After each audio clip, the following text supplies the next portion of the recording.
Praise the Lord. आज हमारे लिए मनन का विषय है संत मार्कुस के सुसमाचार अध्याय 3 संज्ञा 20 और 21। वे घर लौटे और फिर इतनी भीड़ इकट्ठी हो गई कि उन लोगों को भोजन करने की भी फुर्सत नहीं रही। जब ईसा के संबंधियों ने यह सुना तो वे उनको बलपूर्वक ले जाने निकले, क्योंकि कहा जाता था कि उन्हें अपनी सुध बुध नहीं रह गई है। प्यारे भाई और बहनों, आज सुसमाचार में कहा गया है कि ऐसे लोग कहने लगे प्रभु के बारे में कि उन्हें सुध बुध नहीं रह गई है। तो इस वजह से उनके सगे संबंधियां आते हैं और उन्हें बलपूर्वक भीड़ से अलग करते हैं।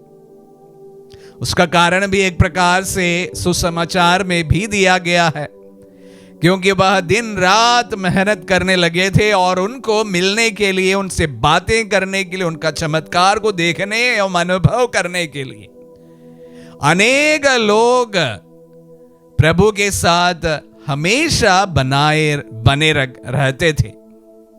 इस वजह से ना खाने को टाइम मिलता था और ना पीने को टाइम मिलता था, ना रेस्ट करने को टाइम मिलता था। तो स्वाभाविक बात है कि किसी का भी पारा चढ़ जाए। प्यारे भाई और बहनों, हम भी हमारे जीवन में कभी कभी बहुत व्यस्त रहते हैं। व्यस्तता के कारण हम लोग हमारे नॉर्मल लाइफ से थोड़ा सा अलग टेम्पो में चलना स्वाभाविक रहता है। अगर आपके जीवन में आप बहुत ही व्यस्त हैं, बराबर से ना खाने को टाइम मिल रहा, पीने को टाइम मिल रहा, रेस्ट करने को टाइम नहीं मिल रहा है, तो स्वाभाविक बात है कि आप कुछ समय के बाद, अगर लंबे तौर पर इस तरह हम चलते गए, ब्रेक डाउन हो सकता है। और इसी प्रकार जैसे हमें लगता है कि प्रभु का वहां थोड़ा सा ब्रेक डाउन हुआ हो,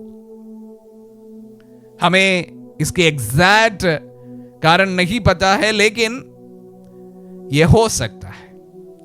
एक मनुष्य जब अपनी कैपेसिटी के ज्यादा कार्य करने लगे और बहुत समय तक करने लगे, तो वहां पर स्वाभाविक तौर पर ब्रेक डाउन होना इतनी कोई बड़ी बात नहीं होती है। तो प्यारे भाई और बहनों, एक ये बात रही आज के सुसमाचार से, और दूसरी एक और बात है कि उनके सगे संबंधी प्रभु की सेविकाई के बारे में ठीक ठाक नहीं समझ पा रहे थे, और इस वजह से वह जैसे कि एक बहुत बड़ा पब्लिक पर्सन बनने लगा था, उनकी सेविकाई पब्लिक होने लगी थी, तो शायद इससे विचलित होकर वे उन्हें अपने वो कार्य से अलग कर लेते हैं। तो दोनों प्रकार से आज के सुसमाचार को हम समझ सकते हैं। लेकिन मैं पहले जो आप सबों से बातें की उसी पर थोड़ा सा और आगे कहना चाहूंगा, जो हमारे जीवन से जुड़ा है। प्यारे भाई और बहनों, हो सकता है हम हमारी जिंदगी में बहुत व्यस्तता भरी जीवन जीते हैं। हम लोग आत्मदर्शन में बहुत व्यस्त जीवन जीते हैं, बहुत कार्य करना होता है, बहुत सारे लोग भी नहीं है, उसके बावजूद भी बहुत नए नए कार्य हर दिन को करना होता है। तो अक्सर यहां पर काम के समय में थोड़ा टेंशन हमेशा हमें देखने को मिलता है। तो इसलिए आज के सुसमाचार मुझे बहुत अच्छी तरह से समझ में आ रहा है। हर किसी के जीवन में जब हम व्यस्तता से भरे हुए होते हैं, हमारी अनेक रेस्पॉन्सिबिलिटी होती है, हमारी जवाबदारी अनेक चीजों के साथ होते हैं, तो उस समय हमारे जो बीपी है, जो पारा है, वो नॉर्मली बढ़ जा सकता है, और उस समय हमारे जो बिहेवियर है अक्सर हमारे कंट्रोल में भी नहीं रहता है। तो प्यारे भाई और बहनों, आज के वचनों के परिप्रेक्ष्य में आप सबों से मैं कहना चाहूंगा, सावधान हो जाइए। इतनी व्यस्तता भी नहीं। हमारे जीवन में अनेक चीजें हैं जो हमारे लिए बहुत महत्वपूर्ण है। उसमें सबसे महत्वपूर्ण चीज आपके परिवार है। आपके परिवार के लिए आपको समय देना होता है, और एक अच्छी जिंदगी जीने के लिए हमें ईश्वर को भी समय देना जरूरी है, भले आप कितने भी व्यस्त क्यों ना हो। और अपने आप के लिए भी समय निकालें।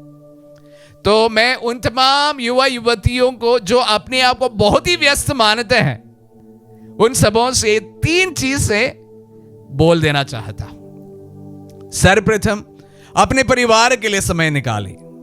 दूसरा, ईश्वर के लिए भी कुछ समय आपके व्यस्त जिंदगी से निकालें। और तीसरा, आप अपने आप के लिए भी कुछ वक्त अवश्य निकालें, जिसके साथ आप एक स्ट्रेस फ्री जिंदगी शायद जी सकेंगे।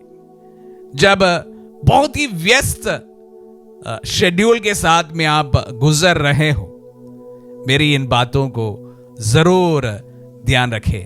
थोड़ा सावधान हो जाए, थोड़े धीरे ही सही हम समय निकालें, अपने लिए भी, ईश्वर के लिए भी, परिवार के लिए भी।